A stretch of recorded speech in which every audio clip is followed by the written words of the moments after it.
Hello tankers and tankettes, and welcome to a tank review. And this is one I've been meaning to do for a while. In fact, it's actually one I started doing a little while back and then kind of set to one side because the VKB had some significant changes. For that's what this is, the VK45.02 Ausf.B.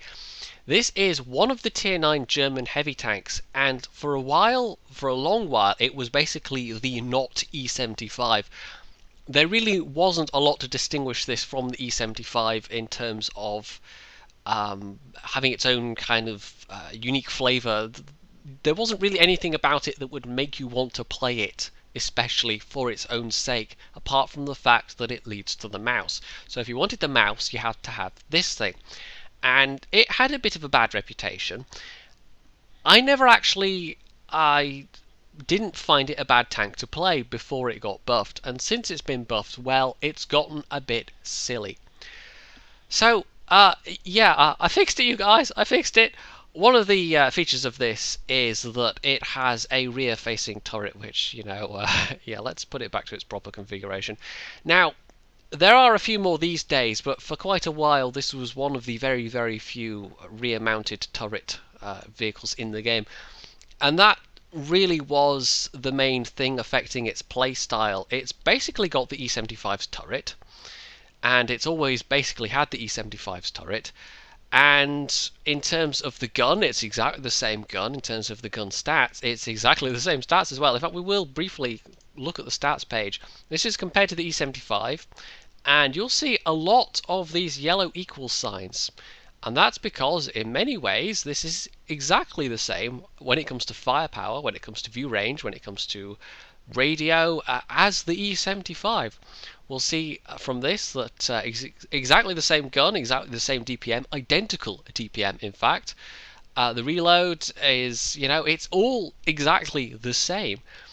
The one thing that is different is that it has better gun handling stats on the move. But it's a slower machine than the E75. Mobility has always been one of the big ways in which this is different from the E75, along with that rear-mounted turret.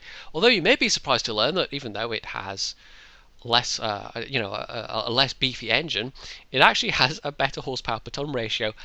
But it doesn't really feel like it because it's a slower machine going forward, and it's also a slower machine when it's actually traversing.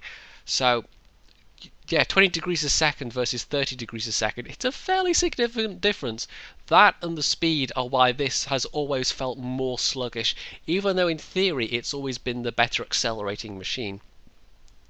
So what is it in its own right? Well, it's actually never been a bad tank in my opinion. It's a very awkward tank to play, and a lot of it comes from this rear-mounted turret, which does actually give you, I think I'm right in saying, worse gun depression. Now, if I can actually find the thing, yes, it actually has worse gun depression. It's only 1 degree worse, but for some reason you get better elevation than the E75. So you can get your gun up further, but you can get it down slightly less.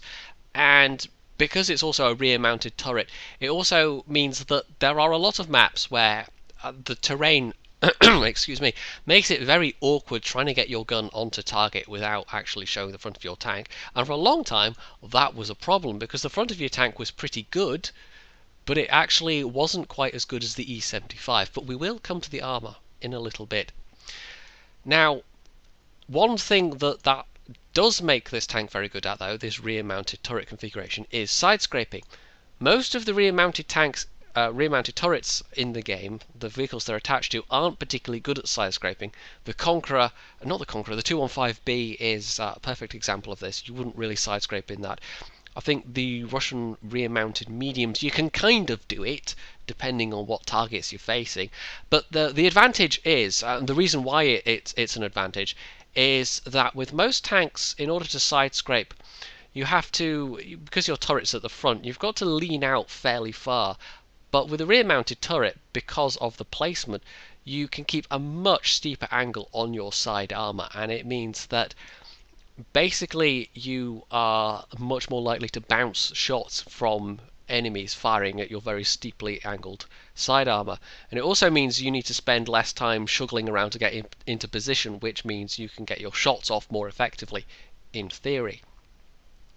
Now, the E75 was buffed a while back, and it kind of, I mean, it always has been the stronger all-rounder. I will not dispute that.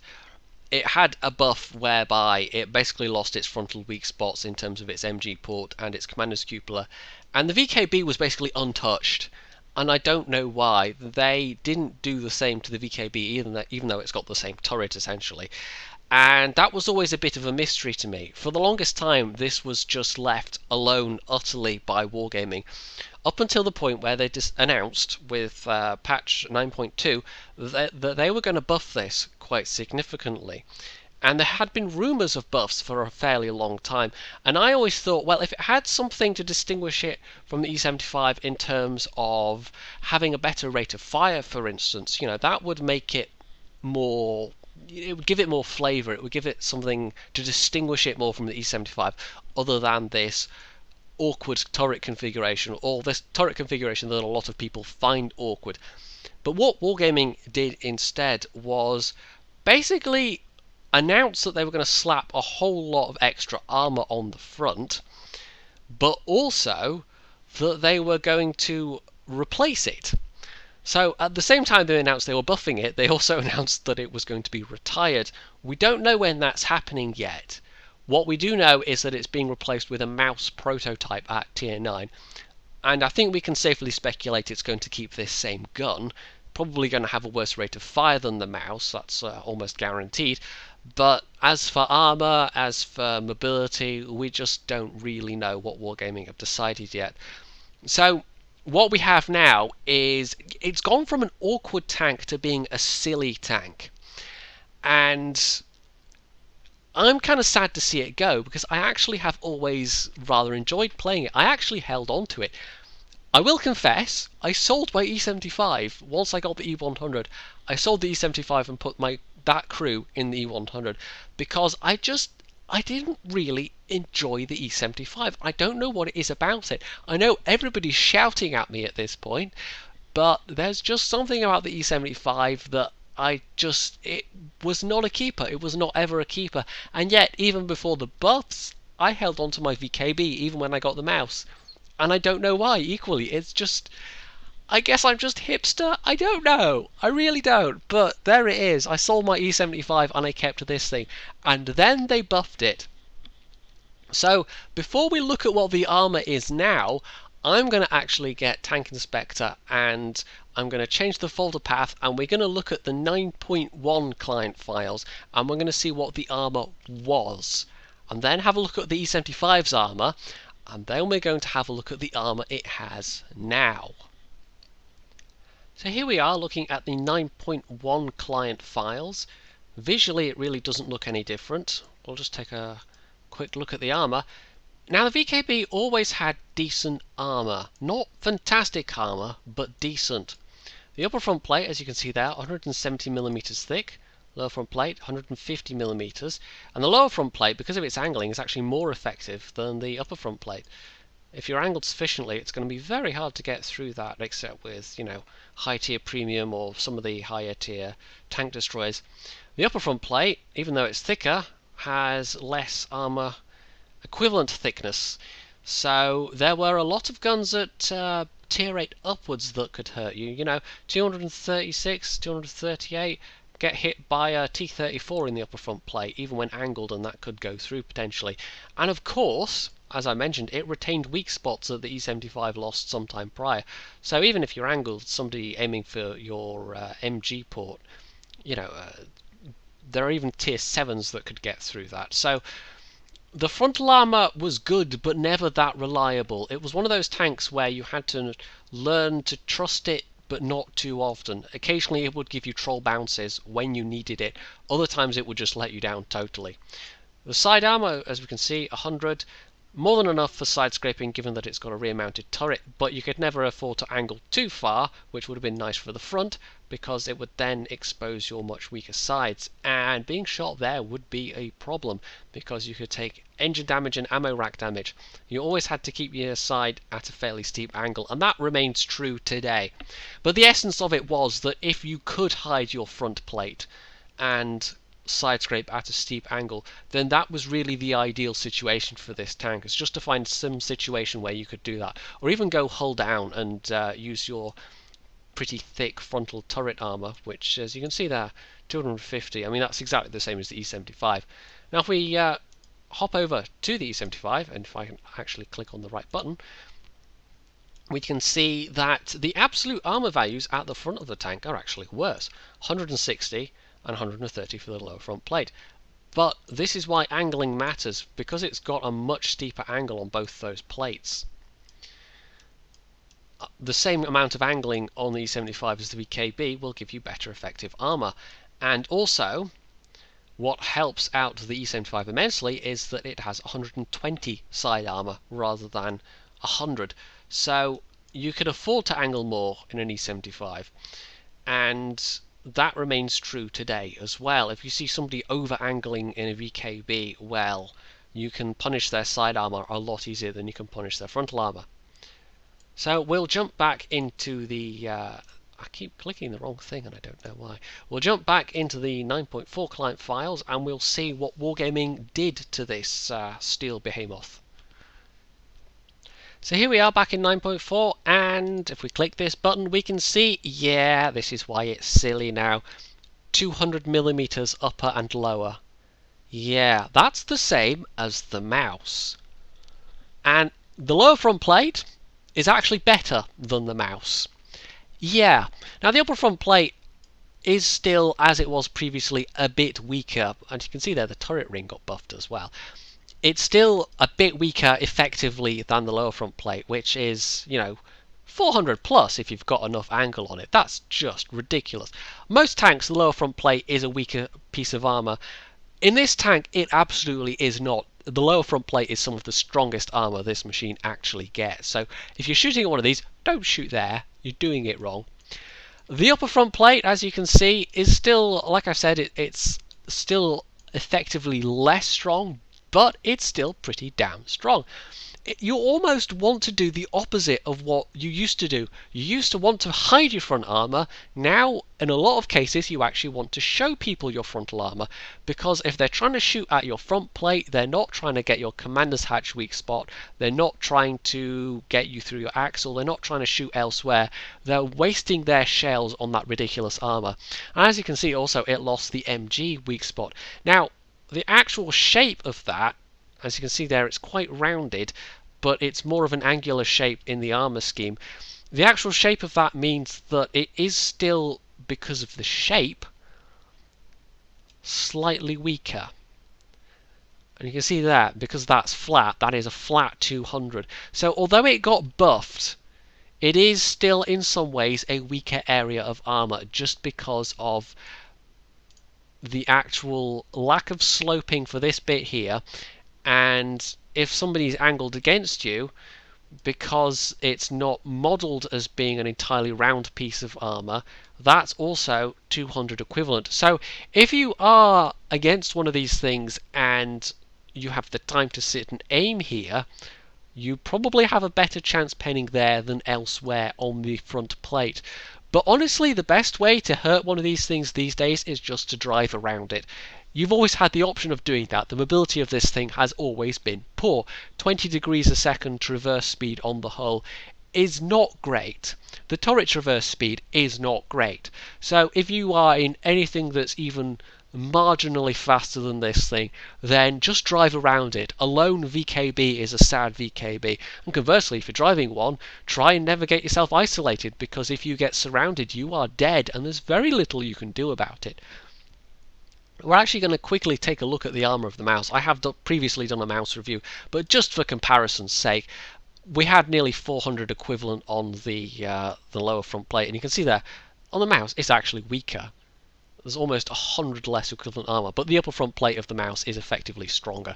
So, although it's the same raw armour thickness, the actual, how that works out on the machine itself is actually different. And the mouse has always had and will always have the best all-round armour protection of pretty much any vehicle in the game. So it's a steel beast. That's why I love it. It's just ridiculous. But the VKB, it almost gives you some preparation for that play style, but not really, because you can't sit there and take it in quite the same way in a mouse that you can with a VK4. And if you come across a skilled player, well, they're probably just going to go for your weak spots more these days. And the most prominent one that still remains is, I say weak spot, it got buffed as well, but the command attach, it's still only 160 armor. So if somebody can catch that, then yeah, it's not going to be the easiest shot to make, but if somebody's sitting aiming at you for a long time, that's probably what they're trying to hit. So if you're trying to side scrape against somebody, then that can almost be counterproductive, because if you're side scraping from this angle, or even if you're side scraping from this angle and you poke out, they're going to be trying for your turret, because that's where they're actually most likely to pen. Like I said, it's actually, against a lot of tanks, almost better to just deliberately show your front armor to actually bait them into wasting their shells against that ridiculous thickness. So, yeah, that's what they've done to it, and it's a bit silly. We'll take a quick look at the other stats. Now, I compared it to the E75, and you can see there it doesn't particularly do well in terms of DPM. In fact, we just compare it to the averages. It is below average. Obviously, a gun rammer is fairly essential equipment. It is with E75 as well. You're not going to scare anyone with your rate of fire. It is a big, meaty gun. It's got a usable amount of penetration, and you better get used to that, because it's the same gun you're using on the mouse as well. But in terms of its aiming time, in terms of its accuracy, in terms of its DPM above all, you are almost there to more soak up damage than you are to deal damage, but you can do a respectable amount of damage, because your average damage is 490 per shell. If you can get those shells to connect, you can do a respectable amount with that. But don't expect to have monster games like you would have in a really high DPM machine. So you can do damage, but don't walk away thinking that that's all this machine is about. It's more about soaking up damage, and in that respect it is more like the mouse. The view range, like the E75, it's pretty good, 400 meters. You might even want to stick coated optics on it, though honestly, because you're not the fastest machine around, it's probably unnecessary. Obviously a gun laying drive is very important as well, so you don't especially need optics. It can be useful sometimes to have that extra spotting range. But equally, maybe you would want to go with binoculars, which would give you extra spotting power. As you can see there, it goes up to 500. That's obviously beyond the maximum spotting range of the game, but that gets translated as extra spotting power. It gives you more chance, well, it lets you better negate other people's camouflage value, basically. You might also, of course, consider ventilation. Why did I put that there? That should be vertical stabilizer rather than gun laying drive. You can also have ventilation, or you could have, as well as the vertical stabilizer, you could have a gun laying drive. You could even have a toolbox if you want to have an extra quick repair time. So it's kind of up to you, but I would say the rammer and the vertical stabilizer are pretty much essential equipment. It does fire reasonably well on the move, just because it isn't the fastest machine, but the stats, you should really sit and aim like any heavy tank. It's not like the British heavies in that regard. You do more want to sit and aim, but you can see there in terms of its ability to fire on the move and fire, after moving the turret around, it's better than average. So that's not really much to complain about. And as for the rest of the stats, it's got, enough hit points to work with. 1950 is pretty good. As you can see, it's above average. It has good module health for the most part, better than average in pretty much most things. So they've made it a one-trick pony. It was always a difficult machine to play, and it never had any advantage over the E75 in terms of firepower, but now it definitely has an advantage in terms of its armor, and that's kind of what you should play it up to, is that armor strength. And we'll just quickly compare. The E75 is still pretty strong, but the VK4 is now just ridiculous. So, bearing all that in mind, bearing in mind that the armor is what this machine is now all about, I have picked a replay, which hopefully will reflect that, and it's not the most serious game I've ever picked for showing in a tank review replay, but like I said, this tank is kind of silly these days, so in that regards, I feel it is fairly fitting.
So here we are, this is a 9.2 battle, and I'm playing with Snooze and Circumflexes. Now, they're both in very different machines, Conquerors, but the matchmaking we've been given is pretty damn nice. On the enemy team, we can see there are a pair of E75s, a T54 and T54E1. We've got the Conquerors, me, and a T54E1 as well. There's also no artillery, and that's going to lead me to do something I wouldn't necessarily ordinarily do. I am going to go and troll the beach. This being a 9.2 replay, which is the patch where the buffs were introduced, I was still doing silly things. I was putting myself in situations where I wouldn't ordinarily put myself, just to see how far that armour would take me. Now we can see there's actually a VK45.02 as well, and I think that's an okay machine. I've actually done a replay of that, a review.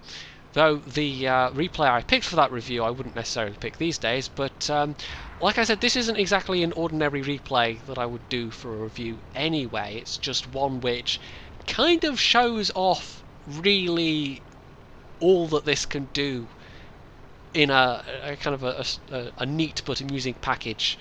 But it's not necessarily a tactic I would recommend. I was being way more aggressive than I would normally, and well, we'll see how it works out. So this is, as you can see, you know, I'm lagging seriously behind these other tanks. It's not the fastest machine. And hello, 5100. Yep, you just park yourself there. Now, I'm straightening my armour towards him slightly, but he seems more inclined to try and shoot that Black Prince behind me, so we can get back along the beach, and this is a, you know, it's a riskier angle if he pops out to shoot, but he's unlikely to. We do have a fair few tanks on this side, it's fine, but I can immediately see that, yeah, that's an E75 along there, so that's going to be a tough opponent for me, but hopefully I'm also going to be a tough opponent for him. There's also their T54E1, an IS-2, Centurion 1, so it's good to know that they're here. Most Circle and Snooze will be facing a T54 and maybe an E75 from the top tiers, and goodness knows what else. The enemy team have already lost some tanks as well. So like I said, I'm just going to be incautiously aggressive here. Our T54E1 has taken a real pounding, and I want to take the focus away from him, but I also want to see just how much this armour can do. So I'm just pushing out right in the open, just without a care in the world. And yeah. This also means that I've got access to them. I can shoot them as often as my gun can reload, and that can sometimes be a problem with this. Now, I'm very conscious of trying to keep my frontal armour towards them, and oh, that's a nice shot into the lower front plate there. So, I know that the side armour on this is weaker. The frontal armour is where all the strength lies in this pretty much. Although, having said that, I just bounced a T28 off my side armour, and I'm being super aggressive here. I'm just absolutely pushing on these guys. But, lo and behold, another E75 appears. Yeah, that's the other E75, and I'm paying attention to him, giving the first E75 the chance to shoot my turret. I think he actually takes my commander's hatch there, yeah. So I'm horribly aware that I'm going to get shot in the side by an E75. So I am trying to back up. And I think that E75 has just noticed that I'm here as well. I'm trying to get below his gun, and T-41 is switching to premium ammo. So I think he caught my side armor, or possibly the side of my turret. This is a problem when you've got multiple angles to try and protect yourself from. The armor is really only particularly good in one direction, so it's a matter of trying to keep that strongest armor towards the greatest number of enemies, but sometimes that means there's one particular enemy that might be a problem that can come from the side. And yeah, I turned my turret too much there because this E75 is trying to jump on me. No, denied. But in backing up, I have taken a lot of damage. So that is the best way to take down a VKB, or to hurt a VKB, is to absolutely mob him. And we can see this guy, he's not even trying AP, he's just gone straight for the HE shells. And I don't really have enough hit points to stay alive for very long against this particular onslaught, so yeah, that is actually an option. If you come across a low health VKB, you can see there I'm just getting his commander's hatch, just load HE shells, and it might take a couple of shots, but you will eventually wear them down. Now, in the meantime, Circon and Snooze have been doing quite nicely for themselves. In fact, the rest of the team have been doing quite nicely for themselves on the rest of the map. And I was basically just acting as a massive roadblock on this flank.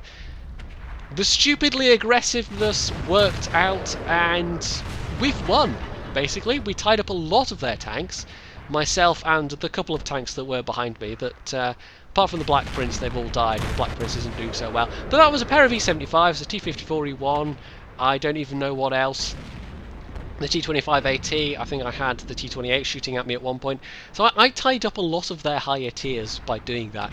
And although I was a road bump with 4,761 damage. And if we look at the results screen, we can see that that was more than enough to put me right at the head of the team with 986 base XP. It was by far the best damage of anyone on the team, and it was literally just because I had so many people shooting at me, and the people that were shooting at me had a lot of hit points for me to take off them, and the armor meant I could survive long enough to do it. And obviously if there's artillery or high-tier tank destroyers in play, that can alter things, but as it was, I went down swinging fairly hard there. You know, I did go down in the end. The weight of numbers did actually take me down, and being attacked from multiple sides took me down. But before I went down, I was able to do a lot of damage, and that bought the rest of the team enough time to just sweep up the rest of their team, come to this flank, and wipe out what was left. So, in terms of the actual bounce damage, I mean, it doesn't look that impressive, 3,470, but that was, that let me survive long enough to do significant damage to one E75. I actually managed to dodge out the way of another one that was trying to jump on top of me, and I was just able to, clear up quite nicely there, all things considered. So that really is what the VKB is about these days. It's putting that ludicrous front armor to work, and you still have to be a bit careful. There are still things that can hurt you. But for the time that this is going to be left in the game, well, I think it's one of the more fun tier 9s now. It's obviously one of the more specialised tier 9s, and the fact that it's still a slow vehicle isn't going to be to everybody's taste, but it does what it does pretty well, and in terms of giving you a taste of a well-armoured machine, it does, in that regard, set you up for the mouse quite nicely. So, what are we going to have in the future? Like I've said, it's going to be a mouse prototype. We don't know that much about it. The VKB also might not entirely disappear. There are two options. One, that we will have something like what's going to happen to the current Tier 8 British medium tank, the Tier 10 British medium tank rather, which is going to become a Tier 8 premium tank. And the other is that it will become an unlockable hull for the current Tier 8, the VK45.02. In either scenario, it becoming a Tier 8 premium or it becoming an unlockable hull, which, if that does happen, it's going to be the far future, because unlockable hulls is something they've been talking about for a very long time now. It's going to get significant nerfs either way. It's not going to have this 200mm of armor, so enjoy it while you've got it. This is it's a strictly time-limited thing, and I almost wonder if the fact that it was buffed so much isn't directly because they also decided that they're going to take it out of the game, so they might as well give it a last hurrah. I don't know. That may be totally wrong, but that's my speculation on the matter anyway. So there we have it, the shoe tank. It's still awkward, but it's a lot easier to play than it was. And if you wanted to go up to the mouse line, this is probably a good time to do it, because you're going to have a lot nicer of a time grinding through this with that ridiculous frontal armor than you might have had previously. Although, like I said, I never had any problem grinding this. This was one of my faster tier 9 grinds that I've ever done. So, you know, I've always liked the VKB, and I will be sad to see it go. But there is a window of opportunity here, and if you previously didn't like the idea of it, now is probably the time to do it if you want to get the mouse. Or even just to play it for its own sake, because it has more of a unique flavour these days than it did previously. The last thing, of course, I want to mention is that, well, the shoe tank, it has one feature that has always set it apart, has always made it one of the best tanks, and, well, that is its disapproval. Shoe tank does not approve of this review. Shoe tank does not approve of you. Shoe tank does not approve of being replaced. In fact, I don't think shoe tank approves of anything. But if you did, that's smooth transition, hey, you can hit the like button, you can leave any comments below, you can subscribe to my channel, and, as always, stay tuned for more.